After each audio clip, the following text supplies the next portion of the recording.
This is a national emergency. Detonator charged. Welcome back to DMR. Thank you for tuning back in. As always, much obliged. So I've been pretty busy over the past couple of weeks with DMR Media.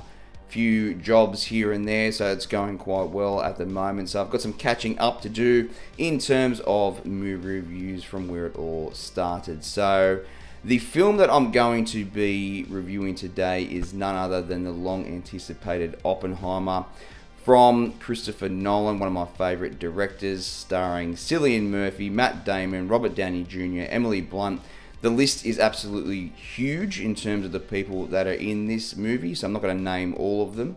So let's go over this World War II story, a story that hasn't really been explored before up on the big screen. But before we do, let's discuss one of the epic-looking suits from MJ Bale. And here we go with the Shipton jacket and trousers, slim fit. So created from 100% Australian superfine merino wool, the Shipton jacket is woven in a super 130s bird's eye with a matte finish. It features a half canvas construction and is fully lined. Have a go at that. There's something about a dark grey jacket and trousers that screams professionalism. So this will be one to add to your collection for sure.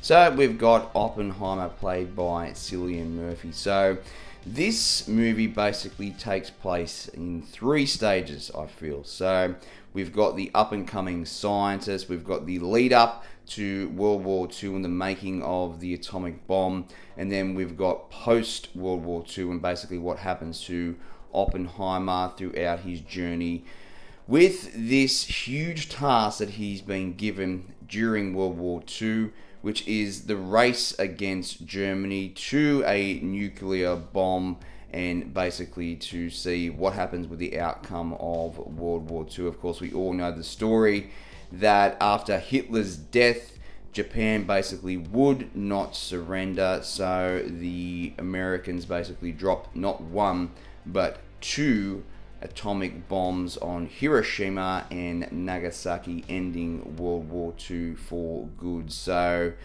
the amount of people that died in those atomic blasts, I think, ended up to be over 200,000 post the blast, obviously with all the diseases and everything that it caused, radiation exposure and what have you. So the movie kicks off quite well. I quite liked this movie. So when you go in to watch this movie, or if you're watching on a streaming service when it comes out, do not expect this movie to be action-packed, okay? So this is Christopher Nolan's probably the least amount of action that I've seen in a film from Nolan, and it's very heavy in dialogue. There is a lot of dialogue that is being thrown up on the screen. It can be hard to understand, especially when they're talking about quantum physics and all that jazz.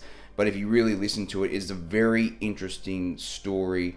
And I feel that Christopher Nolan and, of course, Cillian Murphy, one of my favorite actors, have done an incredible job here in telling a very unknown story about a gentleman that basically changed the course of humanity. So in the early days, we've got Oppenheimer. He is studying somewhere in Europe, I think, and he basically runs into a guy called Heisenberg, which the Germans or the Nazis basically use in their atomic bomb race. You see him cross paths with him earlier in the film, and then he doesn't cross paths him again in person. However, it's those two going at it in terms of the race to build the bomb. So I've got to say that as this movie ramped up, the pacing of it was quite good, especially to when they test the nuclear bomb. And that's another thing as well. If you're going into this movie thinking that it's going to have as much action as Dunkirk, and even I felt that Dunkirk was quite moderate or quite mild in terms of action, especially from a Christopher Nolan film, you're going to be disappointed because, as I said, this is very heavy in dialogue, okay? Very heavy in dialogue. So there are nuclear or atomic explosions in it, but don't expect some spectacular scenery like Interstellar or The Dark Knight, anything along those lines. You are going to be disappointed going into it. However, if you are a World War II buff like myself, you will thoroughly enjoy this particular film. So Robert Downey Jr. plays a very interesting role in this film. I won't go into too many spoilers about what he does in the film, but I thought he was absolutely brilliant.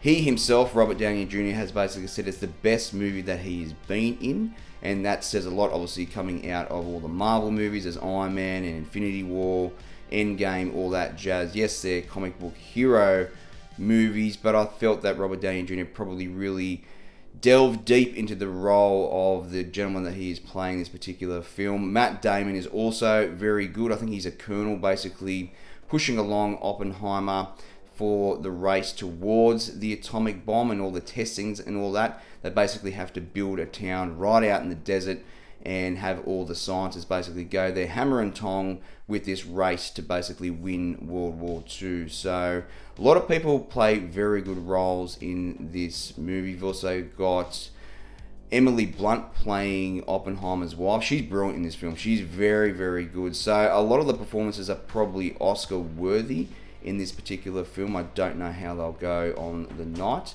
However, it's a very interesting story. Very interesting story. It's not my favorite Christopher Nolan movie, so it's nothing like The Prestige or The Dark Knight. Interstellar, I found when I first watched it, was okay, but as time rolls on, it gets better with age when you do watch that particular film. So again, not my favorite Nolan film, but it's probably my favorite Nolan film in terms of a dialogue-based story, and a very interesting story at that. So the pros and cons to Oppenheimer. The pros. So the cinematography in the film is beautiful as always, even though it is not action-packed like Dunkirk or Interstellar. So all the scenery throughout America and even Europe as well is very, very crisp to look at as always. And of course, when the atom bomb does go off, it's very, very cool to look at. But again, don't go into the film thinking that's going to be happening every 10 minutes. Everybody's performance in this film is amazing. Plenty of Oscar-worthy nominations for Best Actor, supporting actors and actresses as well. Everyone does a fantastic job, very believable, and every character, I was sitting on the edge of my seat with basically looking at how they interact with Oppenheimer and their part that they played during World War II. I actually loved the post-World War II scenes where basically they go after Oppenheimer's credibility, especially because he had ties or people that he was very close to that were part of the Communist Party in America. So again, I won't go into too many spoilers about what happens in the end. However, they basically do come after him. So I loved all those post-World War II scenes as well. The cons, as I mentioned, very heavy in dialogue. The movie is 3 hours long. However, I don't think they could have cut too much out of the story. Maybe 10 minutes, something along those lines. But again, I'd be nitpicking at which ones or which scenes to cut out of this particular film. So my verdict for Oppenheimer, I'm going to give it my number 2 rating, which is definitely buy it on Blu-ray or 4K. It will look very, very good.